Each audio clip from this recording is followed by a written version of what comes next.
Now is the winter of Russia's discontent, though it isn't going to be made a glorious summer by anybody anytime soon either. Ukraine is working to ensure that discontent turns into devastation by striking at the heart of Russia's oil and gas sectors. And to make matters worse for Russia, even the US has got in on the act, as its recent actions in Venezuela have had far-reaching consequences beyond Vladimir Putin's loss of Nicolas Maduro as an ally. Right now, Russia has a bit of a cash flow problem. And by a bit, we mean a problem that Putin can't stop, and could even lead to Russia struggling to survive through the winter as its money starts to dry up. Let's start with oil and gas. Two natural resources that most know are crucial to the Russian economy aren't generating quite as much revenue for Russia as they have in the past. In fact, Russia is making less from its oil and gas than it has at any other point during the war, and even for a short period before it. That's according to the Kyiv Post, which reported on January 15th that Russia's oil and gas revenues have fallen to a 5-year low amidst Ukraine's constant oil refinery and infrastructure strikes combined with Western sanctions. The numbers make for terrible reading for Putin, who relies heavily on the tax rubles he's able to pull out of Russia's fossil fuel industries to fund his brutal invasion of Ukraine. The Kyiv Post says that 2025 saw Russian oil and gas generate $108.6 billion in revenue. That's still a lot of money. However, it also amounts to a 24% decline compared to the amount that Russia earned from these resources in 2024. Compounding this revenue decrease were lower than expected fuel prices, which took another considerable bite out of the revenue Russia's energy giants generated and, by extension, the money that Putin could extract for his war. Ukraine has played a massive role in creating this problem for Putin. 2025 was the year when Ukraine transformed its long-range strategy. What had once been a disjointed campaign of isolated strikes against Russian oil and gas morphed into a very coordinated campaign that saw Ukraine hit refineries and other facilities over and over again, especially during the second half of the year. UA Wire reported on the results of this more focused campaign in a December 4th report. It says that the first 11 months of 2025 saw Ukraine conduct 140 attacks against Russian oil refineries and other oil and gas facilities. That number alone is impressive, as it averages out to almost 13 strikes per month. However, it's made even more impressive when you learn that these 11 months' worth of strikes amount to more than Ukraine carried out during the entire period between the beginning of 2022 and the end of 2024. Ukraine didn't slow down during the Christmas period either. On December 31st, Pravda reported that Ukraine conducted an additional 24 attacks, at least, on Russian oil and energy infrastructure. Ukraine also expanded its scope during the final month of 2025, intensifying its attacks on the oil and gas infrastructure that Russia maintains in the Caspian Sea. Add those 24 to the 140 already mentioned, and you get 164, with December also appearing to have been one of the most intense months for Ukrainian strikes in 2025. As all of this has been happening, Russia has also found itself dealing with tighter sanctions against its energy suppliers. Towards the end of October 2025, as a way to pressure Moscow's offensive in Ukraine, the United States added Russia's two largest oil producers, Lukoil and Rosneft, to its blacklist of sanctioned entities, the Kyiv Post reports. The outlet adds that Russia has still managed to sell oil to the nations that have been buying from it since Putin launched his invasion, with Turkey, India, and China being key among those customers. However, that might change very soon, and it's all thanks to US President Donald Trump. In January, the news broke that Trump had finally given the green light to a secondary sanctions bill that had been floating around the US Congress for months. Senator Lindsey Graham, who is one of the co-authors of the bill, announced Trump's approval in a January 7th X post, where he said, "After a very productive meeting today with President Trump on a variety of issues, he greenlit the bipartisan Russian sanctions bill that I've been working on for months with Senator Blumenthal and many others."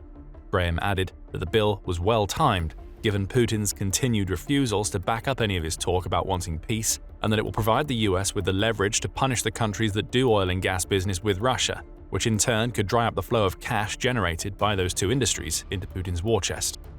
The Kyiv Independent explained how in its report on Trump's approval of the bill. Rather than applying sanctions directly to Russia, this bill will enable the US to apply secondary sanctions to any nations found to be purchasing Russia's oil, gas, and petroleum products. If the bill makes it into law in its most aggressive form, it would mean that the Trump administration gains the ability to levy tariffs of at least 500% on the goods and services imported into the US by countries that buy Russia's energy products. Debates about the value of tariffs aside, this amounts to the US saying it's willing to spark trade wars with the likes of China and India if they keep buying Russia's gas and oil. And in doing so, it's laying down a difficult situation for Russia's buyers. Either keep buying Russian energy products and face a much harder time selling your goods in the US, or avoid the 500% tariffs by no longer buying Russian oil, which, in turn, will damage Putin's ability to wage war. We'll only know which choice Russia's oil and gas buyers will make if Trump's approval holds and the bill becomes law. In the meantime, the European Union has also delivered a small jab to Putin.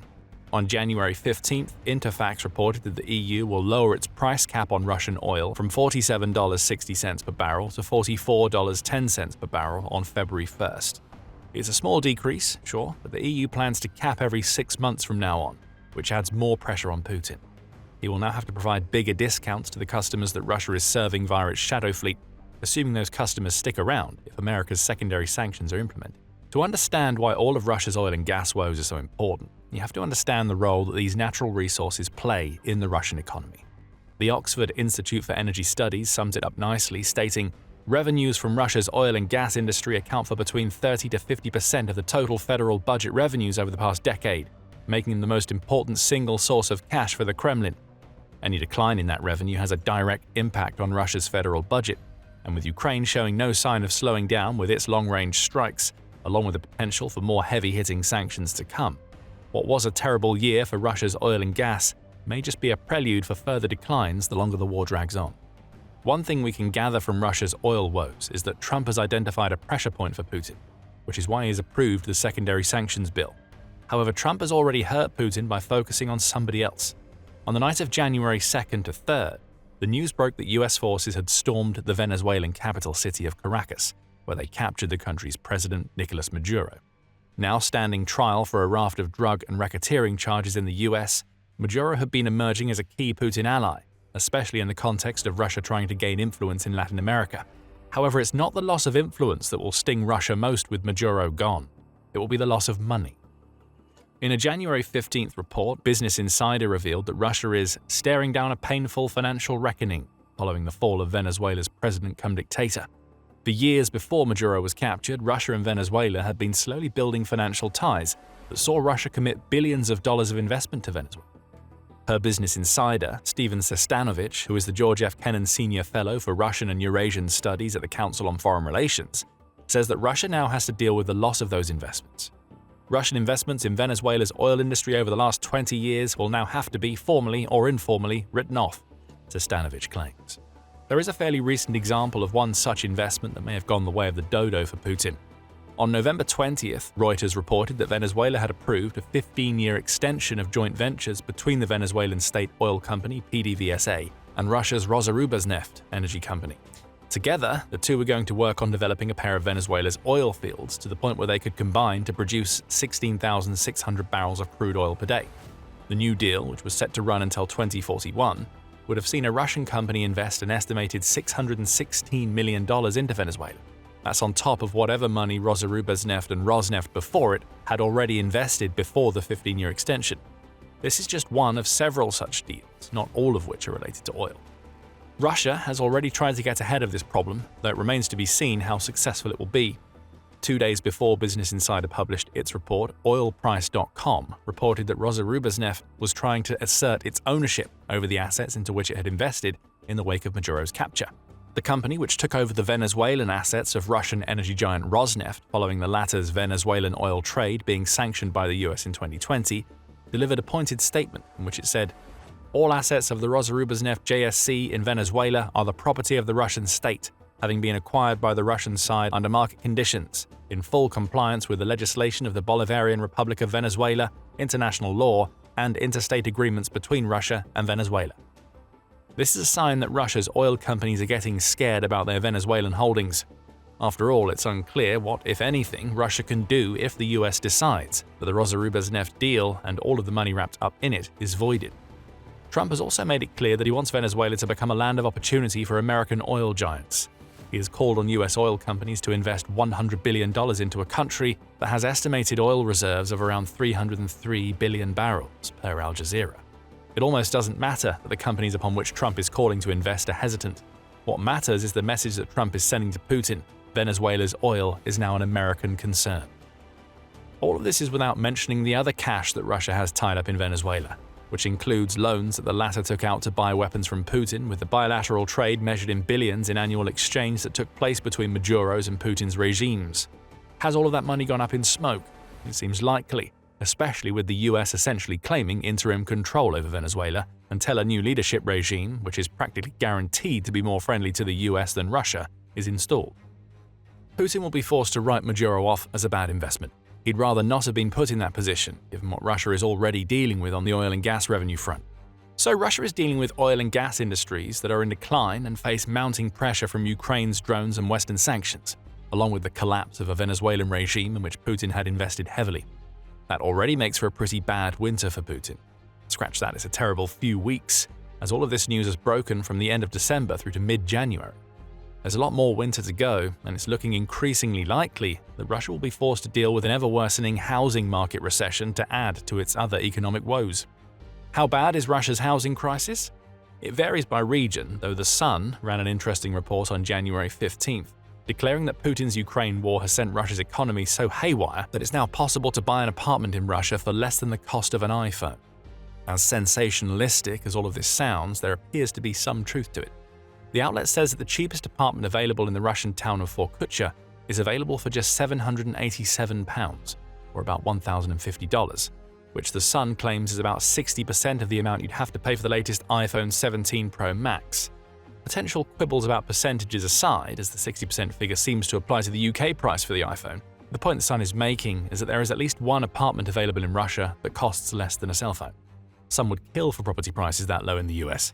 But for Russia, this low cost of housing is a major issue that is being compounded by an overall recession that is resulting in fewer people buying newly built properties.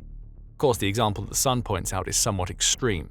However, the Foreign Intelligence Service of Ukraine published an interesting report in December where it claimed that Russia's attempts to artificially inflate its real estate market are failing. The service points to a massive decrease in closed real estate deals as a major problem, stating, "As of early December 2025, the volume of closed real estate investment deals had decreased by 34% compared to the previous year. This isn't a problem that only affects residential properties. It's hitting property across the board in Russia. Investments into Russia's real estate development space dropped by 53% year-on-year. There was a 52% decline in investment into office assets and a 20% decline in investments into warehouses. These drops signal an issue in Russia's wider economy. Companies aren't buying warehouses and office space, likely because they don't have the money to do so. Real estate developers are also building less, which means they're pouring less taxable money into a sector that Putin could lean on to build upon his deteriorating Ukraine war chest." The Foreign Intelligence Service of Ukraine's report aligns with others about Russia's property market. For instance, October 2025 saw UNN report that the demand for new buildings in Russia had dropped in 25 of 28 major cities during the first 9 months of 2025.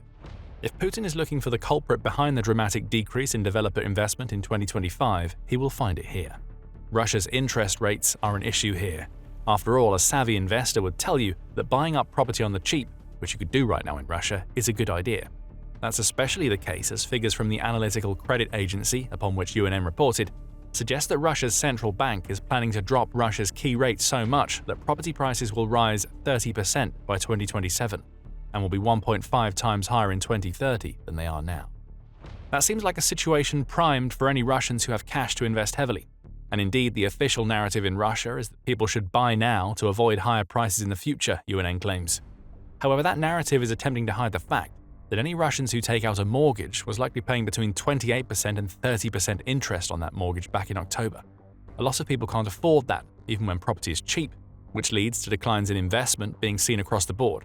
The Moscow Times adds to all of this with a January 6th report, where it says current forecasts suggest that sales of new housing in Russia will be down 15% by volume and 10% in value in 2026 when compared to 2025. It's almost as though Russia, having over 1.22 million casualties and counting in Ukraine, is somehow affecting demand for the country's housing. Who could have guessed that? Not Putin, it seems, and Russia's real estate developers are really starting to feel the pinch from all these issues. Back in 2025, Newsweek reported that a fifth of Russia's real estate developers faced bankruptcy as a result of the issues faced by Russia's property sector. Those issues are only going to get worse in 2026 if the Moscow Times report is correct.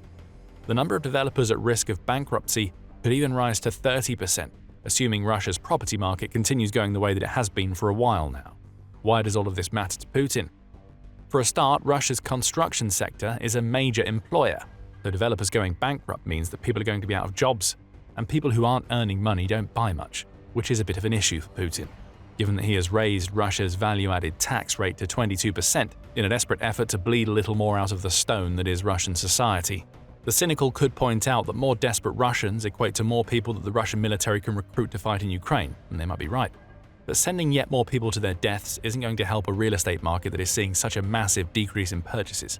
And those decreases also matter to Putin because Russia has taxes in place related to property sales and property holdings. For instance, Expatica reports that the Russian property tax is levied at a maximum rate of 2.5% of the cadastral value of the property, which is the official value assigned to the property by the government for tax purposes. Moscow Estate says different. It reports that everybody pays a 0.1% cadastral rate on property to the state. An additional 2% rate is levied on all objects worth over 300 million rubles, whereas objects valued below that threshold have a rate of 0.5% applied. Plus, it claims that local authorities have the ability to increase or lower these rates as they see fit. The main point is that Russia makes money from property taxes.